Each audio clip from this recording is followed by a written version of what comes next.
पर मुख्य आरोपी राजा रघुवंशी के परिजनों ने यहां पर इस पूरे मर्डर केस पर आरोपी राज की मां ने कहा है कि मेरा बेटा बेकसूर है। राज 20 साल का है और सोनम से 5 साल छोटा है। हमेशा सोनम को दीदी करके बुलाता था। आरोपी विशाल भी राज का स्कूल का दोस्त है। बहन ने कहा है कि मेरा भाई ऐसा नहीं कर सकता।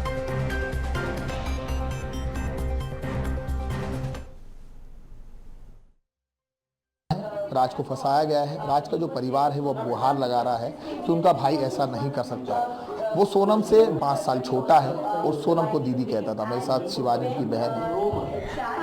दीदी बोलते थे वो हमेशा कि दीदी का फोन आया है, दीदी के घर में गोविंद भैया और उनके पापा। जब अंकल का फोन आता था, दीदी के पापा का, उनका भी फोन आता था। जो दीदी ऑफिस में बाकी की काम करती थी, देशना दीदी और जो प्रियांशी दीदी थी, उन लोगों का फोन आता था काम के लिए कि बिल बनाना है, चेक करना, बस इसके लिए फोन आता था। उसके अलावा मैंने कभी उनको बात करते हुए नहीं देखा। विशाल भी भाई है आप? वो भी मेरा भाई है। आपको लगता है कि विशाल को फंसाया है? हाँ, उनको भी फंसाया गया। वो कौन है? कभी नहीं कर, वो हमारे भाई है। आपको लगता है आपका बेटा ऐसा कुछ कर? मेरा भैया ऐसा कभी नहीं कर सकता। मेरा बेटा तो कितना नहीं, कभी नहीं कर सकता।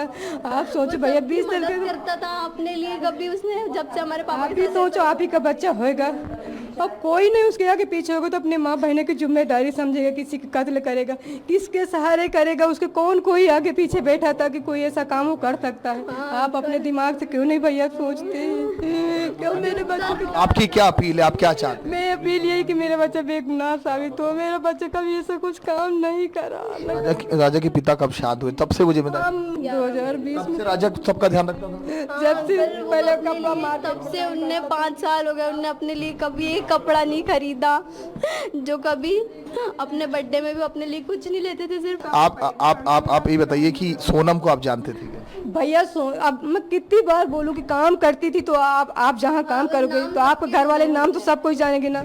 बस इतनी जानकारी है कि सोनम भी वहीं काम कर, उसका ही फैक्ट्री थी, उसी के यहाँ काम करता था, तो कौन नहीं जानेगा? ये बताओ भैया। प्रेम प्रसन्न था? कोई प्रसन्न नहीं था। इतने बड़े कमरा में हम ऊपर लेते थे, हम नीचे लेते थे। इतने बड़े कमरा में कौन सी बात कर लेगा? और दिन भर काम करेगा तो कब प्रेम करने जाएगा?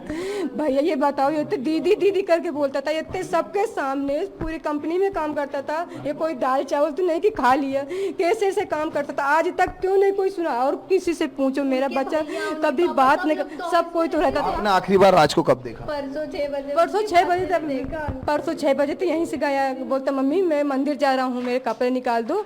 तो उसके नए कपड़े निकाल के दिया, नहाया धोया। मैंने बोला तेरे को, बोलते मम्मी मेरे को बुखार है। मैंने बोला आमरस बनाए, वो पूड़ी बना देती, खाना खा ले। बोलते मम्मी मैं खाना नहीं खाऊंगा, मेरे को बुखार है।